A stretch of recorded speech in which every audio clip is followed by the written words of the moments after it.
Let's first take a look at our color swatches. The top collar and the bottom edge of the front piece do not need to have a seam allowance. The bottom edges of the two back pieces and the top neckline also do not need a seam allowance. The style of the back opening on this side, leave 14 millimeters on one side and 7 millimeters on the other side. Then we have our sleeves. Pay attention to the sleeves. They need to be flipped and reversed, left to right. You can make a mark on the back position yourself. In this way, it will not be easy to confuse the front and back. The bottom edge at the very bottom also does not need to leave a seam allowance. The reason for not leaving a seam allowance is because I did not finish the edge. If you want to fold the edge inward, then you need to leave a seam allowance at these positions. Except for these few positions, the rest are the normal 5 millimeter seam allowance. First, place the front piece and the back piece with their right sides facing each other. We will sew the dart position. Sew from this position to the neckline here. The other side is the same position as well. After measuring, we use pinking shears to trim the edges at these two positions. If you don't have pinking shears, use regular scissors to make some notches. Then we unfold the front and back edges and adjust this position to attach the sleeve. Please note that our sleeves have a front and back distinction. Make sure to clearly identify which side is the front and which is the back. The side marked front should be attached to the front piece. The side marked back should be attached to the back piece. They should also be sewn together with the right sides facing each other. After measuring, we will use pinking shears to trim the style a bit. Both sides need to be trimmed. If we don't have pinking shears, we will just trim this side style a bit. Leaving about 3 millimeters will be fine. Then now we will align the two back pieces with their right sides together. Here's the style with an opening at the back. We leave 7 millimeters on one side and 14 millimeters on the other side. So when aligning, we cannot align the style position at the edge. We need to align the style line. After aligning, the style will be larger on one side and smaller on the other. This is normal. Directly sew along the style line upwards. Sew up to the control point we drew on the blueprint. After measuring, we will split this style to both sides. First, handle the narrower 7 millimeter style directly according to this separated state. We sew a line along the narrower seam to stitch and fix it. After sewing, it looks like this. Then we handle the wider side. This 14 millimeter style, we will fold this style along the position of this style line. Just fold it in half like this. Also on the top, sew a line to fix it in place. When sewing, you don't have to start from the very bottom. You can start sewing from this control point downwards. Start sewing from a position about 5 millimeters down,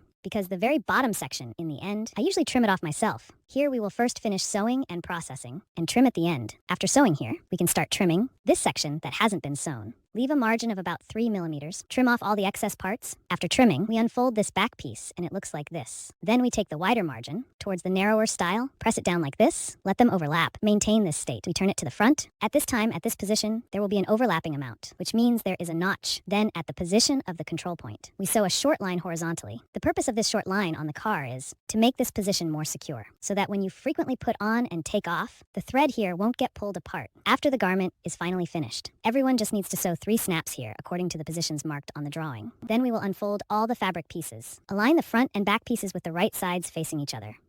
From this position towards the armpit. Then sew the entire side seam of the sleeve. The other side is the same. Both are sewn in the same position. After measuring both sides, we are at the corner under the armpit. Make a few notches. Finish notching on both sides. Turn the garment to the right side. Give it an overall.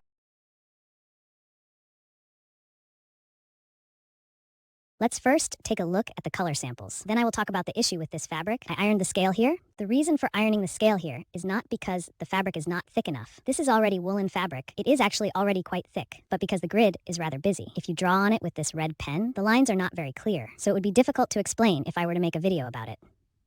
So I will iron it a bit to weigh it. Then drawing a line on this side will make it more obvious. The front piece needs to be spliced. We cut the 3 parts of the front piece on the drawing separately and add style to each part. Pay attention to leave a 1 centimeter seam allowance at the bottom edge to facilitate folding and finishing the edge. Leave a normal 5 millimeter seam allowance at other positions. Then there are 2 back pieces. Note that one of the pieces, there is such a position. This is also a position for a buckle. For this position, only one of the 2 pieces is needed. Just draw it out. The other piece is not needed. Leave 1 centimeter next to the buttonhole for this seam. Also, for the bottom edge position of the 2 back pieces, leave 1 centimeter for the seam here as well. This will make it easier for us to fold and finish the edges later. And then there's our waistband. Leave a normal 5 millimeter seam allowance at the waistband. If you are using relatively thick fabric like I am, you can serge one of the side edges in advance at this point, because the fabric I'm using here is relatively thick. After I finished attaching the waistband from the back view, I did not tuck in the bottom edge. It is not folded inward. That is, if you look from the inside of the skirt, this position on the bottom edge This style is visible because this fabric is too thick. If we normally say to fold this in as well, the thickness of the entire waistband, I think it's too thick, so I didn't fold it that much. Now, if any of you have an overlock machine, you can serge this edge in advance. Of course, if you are not afraid of thickness, or if the fabric you are using is relatively thin, then you can also fold this style in at the end. There's no problem with that. Let's first piece together the front part here. This position is sewn together with the front sides facing each other. This position is sewn together with the front sides facing each other.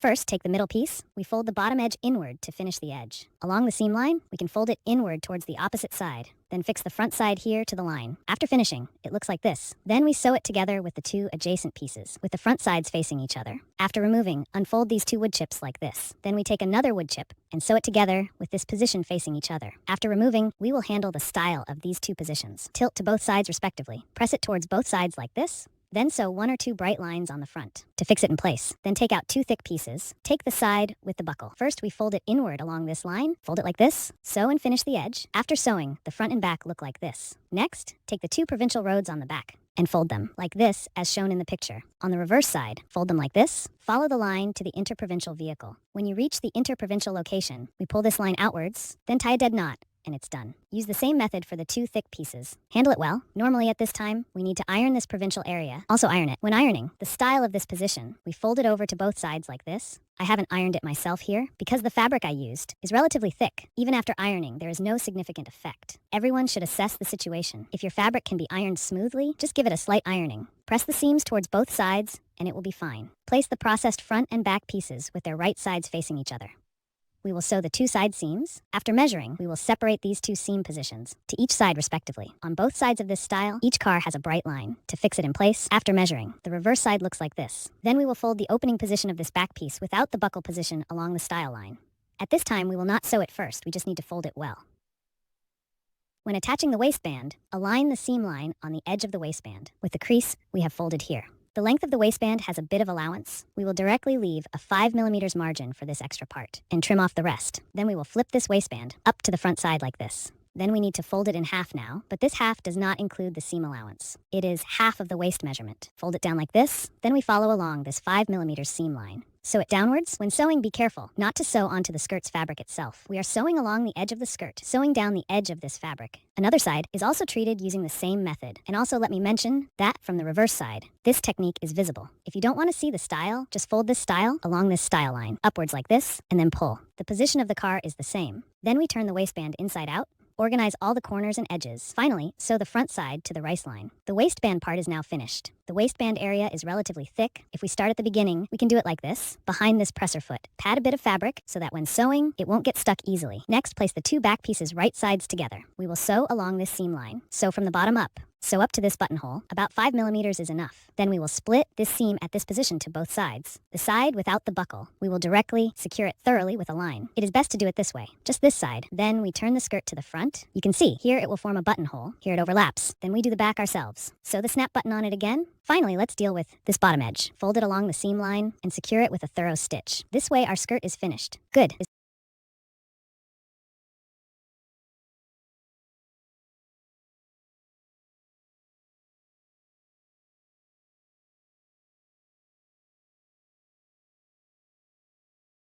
The hat's lining and outer fabric each consist of 8 pieces. The lining uses this 60 count washed cotton. It's relatively thin. The outer fabric uses woolen cloth. However, its thickness is not particularly thick. It's a relatively moderate thickness. Then here I also have fusible interfacing. This fusible interfacing is the same. It's also because the lines on this fabric are really hard to see. This interfacing is white. After ironing, if you draw a line on it, when I explain it to everyone, it will be easier for everyone to understand the part I'm talking about when you are doing it. If the fabric you are using is already thick enough, there is no need to iron the interfacing. But if you are using a thinner fabric, you can also iron the interfacing. Now let's talk about our hat brim. The pattern for our hat brim looks like this. However, we have 2 methods for the brim of our hat. The first method is to follow the dimensions on the drawing and directly do it like this. Cut it with the style and fold it in half for use. Another method is to change it to leather, like I did. But because leather is relatively thick, if we use double layers, I think it would be too thick. So we only need to use half the width of the drawing and use 60 count high count cotton for the other half.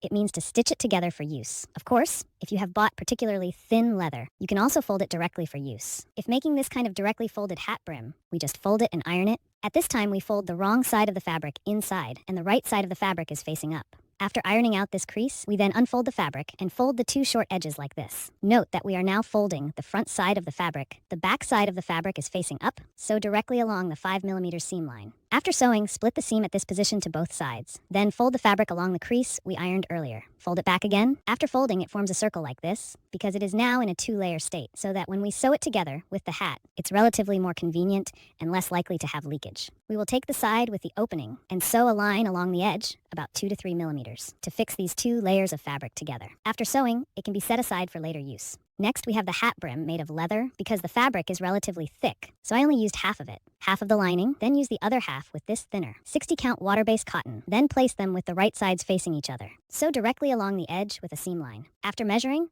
trim the seam with pinking shears. If you don't have pinking shears, use regular scissors to make notches. Then unfold the two pieces of fabric with the right sides facing each other. Sew the short edge. After folding it properly, we will sew the seam. Separate to both sides, align the two layers of fabric with the wrong sides facing each other. Fold them together like this. Now it forms a circle. After folding, fold it again at this horizontal position. Sew a visible line around the front. Since it is two layers of fabric, we can also take the other side, the one with the opening, and fold it to sew a complete circle. Otherwise, two layers of fabric. We finally sew it together with the main body of the hat. Sometimes some places are easy to miss while sewing. Here, we will make the little top knot. You can just find a piece of scrap fabric. The width and length should not be less than 3 centimeters because the color of this fabric is relatively dark. Drawing lines or sewing on it, it may not be obvious. Here, I will cut a piece of paper to demonstrate to everyone. Just treat this paper as fabric. We will fold it in half, then sew it down at an angle like this. Just start at an angle for about 1 centimeter. Then sew straight down for the rest. The width at this position is about 7 millimeters to 1 centimeter. If you are not very good at flipping it over, leave a 1 centimeter margin. If you are good at flipping it over, leave a 7 millimeter margin. Then I will fold this fabric in half and sew it at the position mentioned earlier. It doesn't need to be sewn too long. Just sew a length of 2 to 3 centimeters. If it's sewn too long,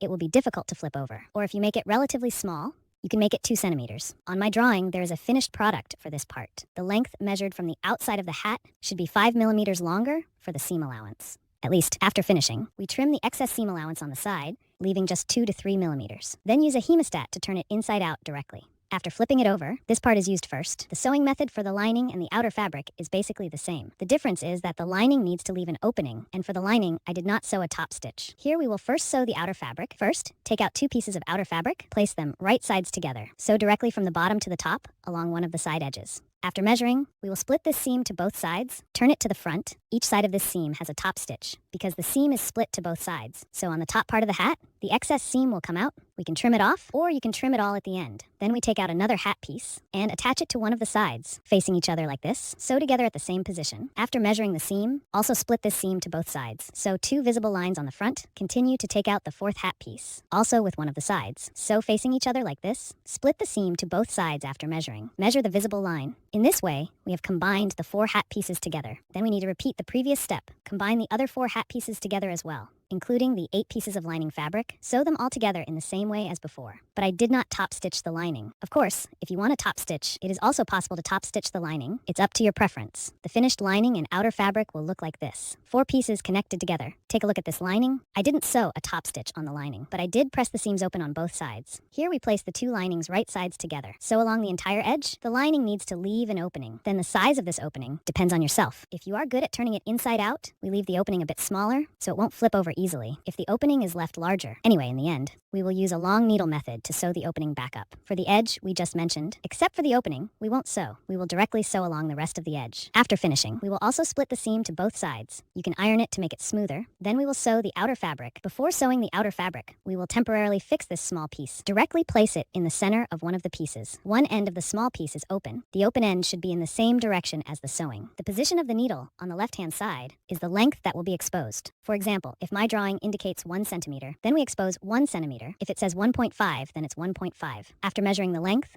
we start stitching directly along the seam line or about 1 centimeter to the right of the seam line. Fix it in place with a temporary stitch. Then take the other hat piece, overlap it with the right sides facing each other, sew along this edge directly. After finishing, turn it to the right side and check if there are any issues. If there are no issues, we can trim this small excess or the extra seam here and then split the seam at the position we just measured. Secure it by measuring 2 lines on the front because there is a small excess in the middle. So it might be a bit difficult to sew when you reach this position. If you find it hard to sew, actually this small excess, you can also sew it on by hand at the end. Next, we will first measure the brim on the outer fabric. The brim and the front side of the hat piece should face each other. Put them together like this. The seams should align with each other. Then we will sew along the seam line all the way around. You can use a bamboo needle to fix it in place before measuring. After measuring, take out the lining fabric. The lining fabric and the outer fabric should face each other. Sew along the previously sewn line. Sew all the way around again. Here I have fixed it to the car with a small clip. You can also use a small clip or a bamboo needle. After measuring, we turn the entire hat inside out. Arrange and iron it yourself. Our hat is now finished. Remember to sew the opening with a long stitch. Thank you. To make a belt here, you definitely need a leather strip first. As for this leather strip, you can either buy those ready-made duck strips or cut it from the leather fabric. Both options are fine. Only calculate the direct cut according to the drawing. No need to leave for ventilation. Then we will clamp a tin plate buckle on each end of this strip. This type of buckle has serrations on it. Clamp it like this. It will be more secure. Use small pliers to clamp it. The process of clamping it here is a bit rough. You will know once you get it. This should be very simple. Just clamp it and tighten it. After both ends are secured, it looks like this. Then attach one end of the chain to one side. On the other side, attach a lobster clasp to it. Clasp both sides. Our belt is now finished. To make this mesh stocking, we first prepare a black elastic band. As long as this elastic band is black and has elasticity, it should be fine. Everyone can check for a similar size. Mine is approximately 7 millimeters. Place it directly on the front side of the mesh fabric. The fabric underneath us is facing up. At that time, we need to pay attention to one issue, which is that we need to attach this elastic band to the mesh fabric underneath. At the same time, in our own direction, stretch it a little, if you don't stretch it at all, and sew it directly. Then its elasticity, it will be fixed by your thread, and it will lose its elasticity. So you must stretch it out a bit before sewing. After sewing it properly, we trim off the mesh that extends beyond the elastic band. Be careful not to cut the elastic band. After folding, we will fold the fabric in half. The front side of the fabric is folded in. If you can draw lines directly on it, we will proceed as if making a normal sock. Draw a line on top, then sew along the line. But if the fabric you are using is as stretchy as mine, or if it is this kind of mesh fabric, it's relatively easy to slip. If it's difficult to draw a line, we'll just directly stick this drawing onto it. Here I used a bit of double-sided tape. This double-sided tape is not the kind of double-sided tape that is not used. It is the most common type we usually see, the kind used for crafts. The folded edge is fixed with a clip. Then we just sew directly along the edge of the sock. On this pattern, after tearing it, leave a margin of about 3 millimeters. Cut the socks, turn them to the right side. The socks are now finished. Today we are recording a video on making socks. First, let's talk about the fabric of these socks. The fabric of the socks must be made of knit fabric, cannot be made of cotton fabric. Cotton fabric has no elasticity. It won't fit well. Pay attention to the selection of knitted fabric. If you are making slouch socks, it's fine, but if you are making more fitted socks, too much elasticity. It will be a bit loose. The elasticity is too small. You might not be able to wear it. So this is a problem with the fabric. You may need to choose based on your own needs. Additionally, we need to pay attention to the direction of the fabric. By looking closely, we can see that it has vertical textures. At this point, we should handle it like this. When stretched horizontally, it is elastic, so when we draw socks pattern, this fabric should be drawn in a vertical direction. Here we first draw a horizontal line at the topmost position on the front side of the fabric. This horizontal line will be folded inward later for hemming. This position is the very top edge of our socks, and then this position is the seam. I think we should leave about 1 centimeter. Leave a bit more for the seam. We can trim it after we finish sewing. Now let's start sewing officially. First, take this position and fold it inward towards the reverse side. Start with 2 back stitches, then we stop here. Here we need to use our hands to stretch the fabric's elasticity. That is, stretch it in the direction towards yourself. Stretch while sewing. Only then will the elasticity in this position remain. If you sew it flat, the elasticity in this position will be fixed by your stitches. As a result, when we put it on and take it off in the end, this position cannot be pulled up. Therefore, when we are sewing, we must be careful to pull this position open while sewing. It doesn't matter if there are some wavy edges after sewing. This is normal. After we finish it in the end, there won't be a wavy edge feeling. Then we trim the excess seam at the back. Leaving about 3 millimeters is enough. After trimming, take out the sock pattern. Draw this sock on the left side of the reverse. Like the sock patterns I usually provide, they are all half. We only need to draw half of it. After drawing it, fold it along this straight line. Then, from the bottom position, start sewing along the line upwards. After measuring, don't rush to trim it immediately. Let's take a look at this position, which is the line where we initially drew the horizontal line, and the line of the sock we just measured. At the intersection point of these 2 lines, towards the outside of the seam, we will make 2 back stitches at this position. The purpose of this step is to prevent the thread from coming loose in this area when we frequently put on and take off socks, because if we follow my method, we will have trimmed the socks in the end. The thread count at this position is not fixed. After finishing the back stitch, leave a seam allowance of about 3 millimeters. Cut off the sock. After cutting, turn the sock right side out. Everyone, please iron it yourself, and the socks will be ready.